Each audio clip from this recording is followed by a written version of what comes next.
प्रेम से बोलिए छठी मैया की जय।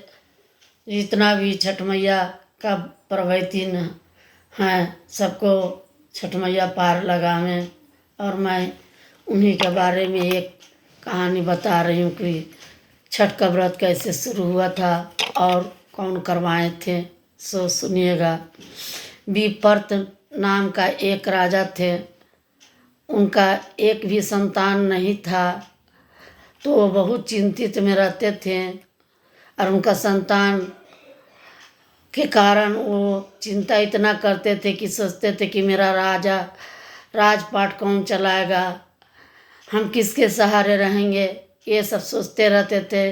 ये सब सोच करके एक बार प्रियव्रत राजा कश्यप मुनि के पुत्री से यज्ञ करवाएं। और जब वो यज्ञ की तो यज्ञ में उनका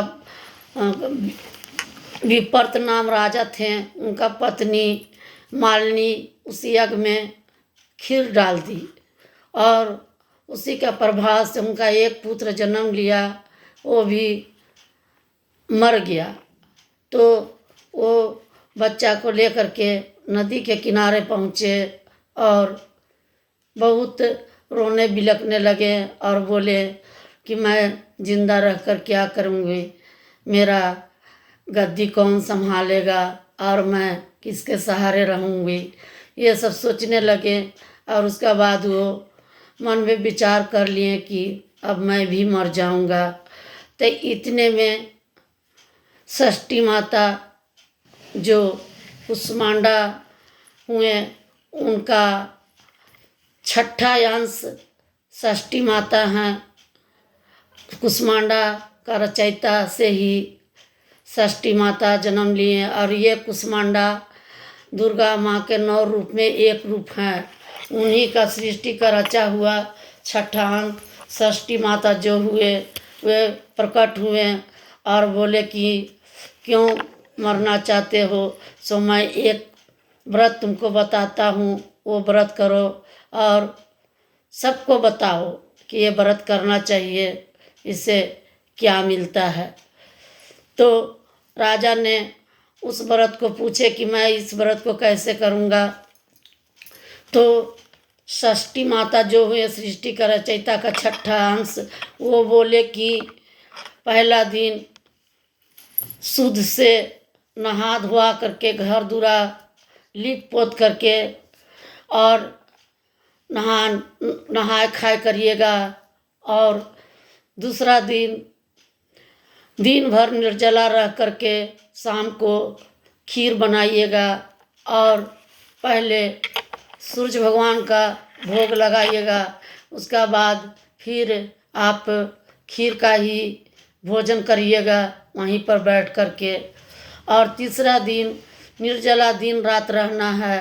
दिन को ठेकुआ बनाइए और फल फलहरी जरूर लाइएगा जितना बने।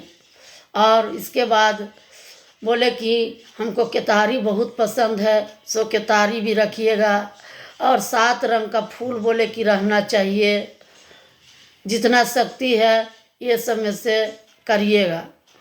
तो उनका केतारी इतना पसंद है कि वो केतारी जितना सब कोई जितना बने 2 बने 5 बने जरूर चढ़ाइए। इसलिए केतारी का मैं बता रही हूँ कि उनका बहुत पसंद है। और 7 फूल यदि मिल जाए 7 रंग का तो और अच्छा है। ये सब बताएं और बोले कि डूबते हुए सूरज को अर्घ दीजिएगा, पहले मत दीजिएगा। डूबते हुए सूरज को अर्घ देने से बहुत अच्छा रहता है। और रात भर उसी तरह फिर निर्जला रह जाइएगा। और सुबह में जब सूर्य भगवान लाल रंग का दिखाई देने लगेंगे तो अर्घ दीजिएगा।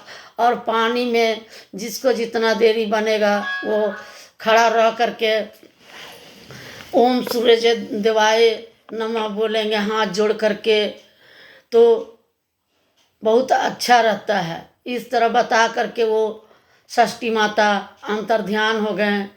इसके बाद विपर्त नामक राजा वहीं पर छठ किया और उस छठ को करने से उनका बच्चा जिंदा हो गया। तो जिंदा हो गया तो इसी तरह उस राजा ने सबको बताएं कि पूरा जितना दूर तक उनका चला सबको बताएं कि ये व्रत करने से बहुत अच्छा रहता है। ये व्रत खास करके बालक के लिए होता है, बालक को लंबा आयु होता है।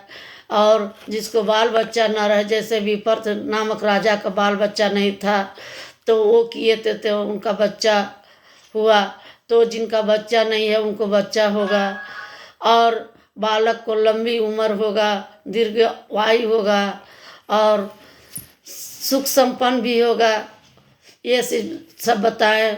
सुहागिन को अमर सुहाग के लिए वरदान देते हैं और ये व्रत शुरू से ही भगवान से ही होते आ रहा है, क्योंकि ये व्रत को कर्ण किए थे और फिर द्रौपदी भी किए थे। जब उनका सारा संपत्ति इतना तक कि द्रौपदी को जुआ में हार गए थे तो द्रौपदी ये व्रत की थी तो उनका सारा सब चीज़ लौट गया था। तो कहने का मतलब है कि सूर्य भगवान का जो छठ का पर्व है बहुत महान पर्व है और डर डर करके ये पर्व आदमी करता है कि ताकि कोई गलती ना होए, मगर भूल से गलती हो जाता तो छठ मैया ज़रूर माफ़ करते हैं। और जिसको जितना बने उतना ही से ये पर्व करना चाहिए, क्योंकि ये पर्व बहुत लाभदायक है, बहुत उत्तम है। इसलिए कि बहुत चीज़ इससे मिलता है, सब खुशी छठ करने से मिलता है। बाल बच्चा का लंबा आयु, सुहागिन का सुहाग मिलता है, जिसको बांझन को बालक मिलता है, घर में सुख शांति रहता है। इसलिए ये व्रत को ज़रूर करें और मैं छठ मैया को प्रणाम करती हूँ। और जितना भी परवैतीन ये व्रत करें सबको छठ मैया पार लगावें। प्रेम से बोलिए छठ मैया की जय।